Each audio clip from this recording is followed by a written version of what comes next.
ऐसी पर्सनालिटी जिन्होंने अपने स्ट्रगल को एक लेसन की तरह लिया। भीमराव बाबा साहब अम्बेडकर के नाम से जाने जाने वाले एक इकोनॉमिस्ट, एक jurist, father of Indian constitution Bhimrao Ambedkar को हम सभी जानते हैं, लेकिन शायद उनके स्ट्रगल के बारे में हम ज़्यादा नहीं जानते। पर भीमराव अम्बेडकर की अर्ली लाइफ के बारे में बात करें तो इनका जन्म 14 अप्रैल 1891 में एमपी के मऊ में हुआ था, महार कास्ट में हुआ था। और इनके फादर आर्मी में सूबेदार थे जिनका नाम था रामजी सकपाल। इनकी माँ का नाम था भीमाबाई। 14 भाई बहनों में भीमराव अम्बेडकर सबसे छोटे थे।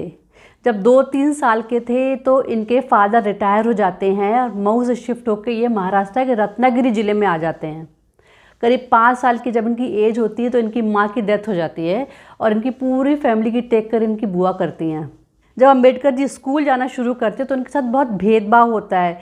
जो अपर कास्ट के बच्चे इनके साथ खेलते नहीं हैं, ये क्लासरूम में बैठ के नहीं पढ़ सकते थे, क्लास के बाहर बैठ के ये देखते थे ब्लैक बोर्ड और वहाँ से पढ़ते थे ये।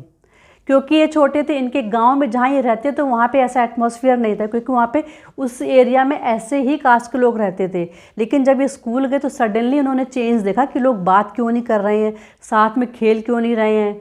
स्कूल में जो कॉमन मटका होता था पानी पीने का, उससे ये पानी नहीं पी सकते थे। चपरासी उनको ऊपर से पानी डालता था तब ये पानी पी सकते थे। और जिस दिन चपरासी की छुट्टी है उस दिन पूरे दिन ये प्यासे रहते थे। इंसिडेंट जो अम्बेडकर जी अपनी बुक में भी लिखते हैं, वेटिंग फॉर वीज़ा, उसमें लिखते हैं कि इनके फादर गोरेगांव में पोस्टेड थे। आफ्टर रिटायरमेंट एक प्राइवेट जॉब करने लग गए थे। तो ये और इनके बड़े भाई उनसे मिलने जाते हैं, ट्रेन से मिलने जाते हैं और पहले लेटर लिखते हैं, एक चिट्ठी लिखते हैं कि हम इस दिन आ रहे हैं, आप हमें लेने आना। लेकिन वो चिट्ठी उनको मिलती नहीं है और ये लोग स्टेशन पहुंच जाते हैं। 2 छोटे बच्चे स्टेशन पे वेट कर रहे हैं बट वहाँ इनके फादर नहीं आते हैं।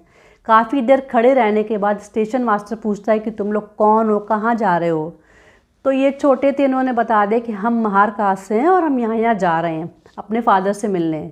तो ये बात सारे स्टेशन में फैल गई और स्टेशन के बाहर जो बुलक कार्ट वाला था वो इनको अपनी गाड़ी में बैठाने को तैयार नहीं हुआ। बहुत देर के बाद जब गाड़ी में बैठाया उसने तो डबल कॉस्ट के साथ, और दैट टू गाड़ी भी इनको चलानी पड़ेगी। जो गाड़ी ओनर था वो बगल में साइड में चल रहा था जिससे कि वो टच ना कर ले। So this was the incident जो अम्बेडकर को इतनी गहरी छाप छोड़ गया कि ऐसा क्या है जो मैं इनकी गाड़ी शेयर नहीं कर सकता हूँ, मैं इनको छू नहीं सकता हूँ। But he was blessed with good intelligence, पढ़ाई में बहुत अच्छे थे। जिस तरह से द्रोणाचार्य से एकलव्य दूर से ही विद्या सीख रहा था, वैसे क्लासरूम के बाहर बैठ के ये पढ़ाई करते थे। लेकिन क्योंकि पढ़ने में बहुत अच्छे थे तो इन्हें सारी चीज़ें अच्छे से आती थी। कि स्कूल में एक टीचर थे कृष्ण केशव अम्बेडकर, जो अम्बेडकर को बहुत पसंद करते थे और काफ़ी सपोर्ट भी करते थे। और वो समझ गए थे कि ये बहुत इंटेलिजेंट है और अगर थोड़ा भी सपोर्ट मिला तो ये बच्चा अच्छा करेगा आगे चल के। उन्होंने अपना सरनेम इनको दिया था। इससे पहले इनका नाम था भीमाराव अम्बा दाबेकर। उनके सरनेम देने के बाद ही इनका नाम हुआ भीमराव अम्बेडकर। भीमराव अम्बेडकर पढ़ने में अच्छे थे तो जो उनके टीचर थे कृष्ण जी अम्बेडकर, वो चाहते थे कि आगे की पढ़ाई अब ये गांव में ना करके किसी अच्छे स्कूल में करें या किसी बड़े शहर में जाके करें। तो उन्होंने भीमराव अम्बेडकर के फादर से बात करी कि आप इन्हें किसी अच्छे स्कूल में पढ़ाइए। तो उसी टाइम पे भीमराव अम्बेडकर के फादर का ट्रांसफ़र भी हो जाता है बॉम्बे, कोई छोटी जॉब उनको लग जाती है और पूरी फैमिली बॉम्बे शिफ्ट हो जाती है। जब ये बॉम्बे पहुंचते हैं तो इनका एडमिशन तो बहुत अच्छे स्कूल में होता है, स्टीफन स्कूल में हो जाता है और पूरी फैमिली एक छोटे से कमरे में रहती है। तो जिससे इनको दिन में पढ़ाई करने में मुश्किल होती थी तो ये अर्ली मॉर्निंग उठ के पढ़ाई करते थे, 2 बजे उठ के ही पढ़ाई करते थे। लेकिन जो कास्ट बेस्ड डिस्क्रिमिनेशन था वो इनका पीछा यहाँ भी नहीं छोड़ रही थी। उस समय ये जो छुआछूत और अनटचेबिलिटी की प्रॉब्लम शहरों में भी बहुत थी। वहाँ के बच्चे भी इनके साथ खेलते नहीं थे, वहाँ पे भी ब्लैक बोर्ड टच नहीं कर सकते थे। इवन वहाँ के टीचर्स ने इनको संस्कृत पढ़ाने से मना कर दिया क्योंकि ये दलित वर्ग से आते थे। तो ऐसा कहना था उनका कि दलित वर्ग के लोग संस्कृत नहीं पढ़ सकते हैं। इसके बावजूद ये संस्कृत अपने आप पढ़ते थे और भीमराव अम्बेडकर अपनी कम्युनिटी में एक पहले बच्चे थे जिसने 5th क्लास के बाद पढ़ाई करी। मैट्रिकुलेशन पास होने के बाद इनकी शादी हो जाती है रमाबाई से। पढ़ने में इतने अच्छे थे कि बड़ौदा के राजा ने इनको मंथली स्कॉलरशिप दी और तब ये पढ़ाई करने के लिए यूएस गए, कोलंबिया यूनिवर्सिटी गए। वहाँ पे इन्होंने मास्टर्स की पढ़ाई करी। बाद में London school of economics join करते हैं बट वहाँ की इनकी पढ़ाई पूरी नहीं हो पाती क्योंकि फॉर सम रीज़न इनकी स्कॉलरशिप बंद हो जाती है और ये फिर इंडिया लौट के आते हैं।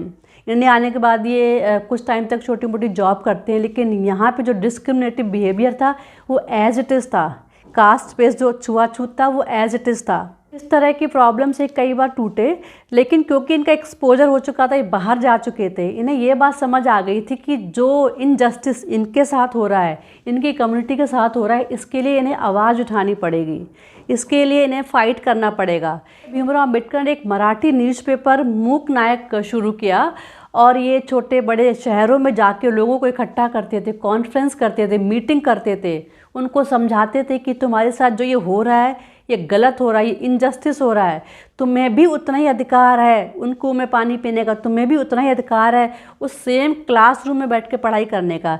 कि इनकी कम्युनिटी के लोग पढ़े लिखे नहीं थे, उन्हें ऐसा लगता था कि जो उनके साथ हो रहा है वो सही है, इट्स नेचुरल, उन्हें लगता ही नहीं था कि उनके साथ ये गलत व्यवहार हो रहा है। तो इस बात के लिए भीमराव अम्बेडकर ने लोगों में अवेयरनेस लानी शुरू करी। ये सब एक्टिविटीज़ के बीच में एक बार फिर ये लंदन जाते हैं और London school of economics join करते हैं। वहाँ पे ये डॉक्टरेट की पढ़ाई कंप्लीट करते हैं और साथ के साथ लॉ भी करते हैं। 8 साल की पढ़ाई ये 2 साल में कंप्लीट करते हैं और दिन में 21-21 घंटे पढ़ाई करते हैं।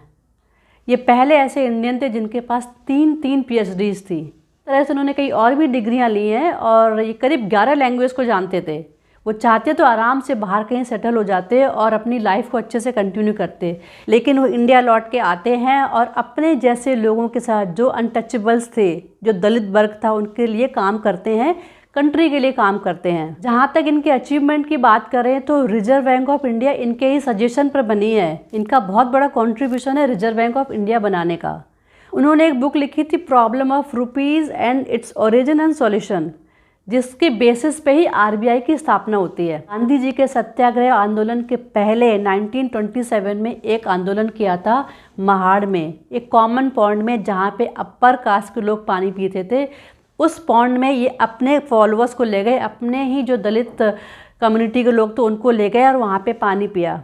ये एक बहुत बड़ा मूवमेंट था। इस सत्याग्रह का मतलब था वो दलितों को भी ये बताना चाहते थे कि तुम्हारा भी अधिकार है कॉमन एरियाज़ में, कॉमन पॉन्ड में पानी पीने का, और अपर कास्ट को भी ये बताना चाहते थे कि ये हमारा भी अधिकार है। उस समय तक गांधी जी अम्बेडकर को जानते नहीं थे और इस मूवमेंट के बाद ही अम्बेडकर काफ़ी फेमस हुए सभी कम्युनिटी में।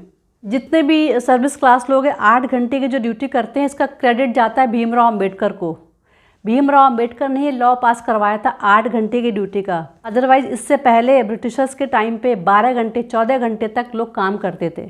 1942 में इन्होंने लेबर कॉन्फ्रेंस में ये एक सजेशन दिया था, एक प्रस्ताव पारित किया था, जिसमें लेबर्स को 8 घंटे काम करने की परमिशन मिलनी चाहिए।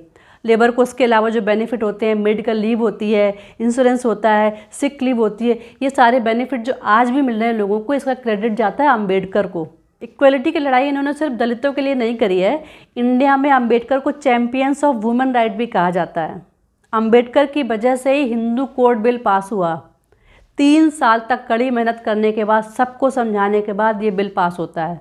कोड बिल लाने का पूरा क्रेडिट अम्बेडकर जी को जाता है, जिसने औरतों को आदमियों के साथ खड़ा कर दिया। चाहे प्रॉपर्टी में बराबरी का हक हो गया, या उस समय आदमी लोग एक से ज़्यादा शादियाँ करते थे, उस पर रोक लग गई।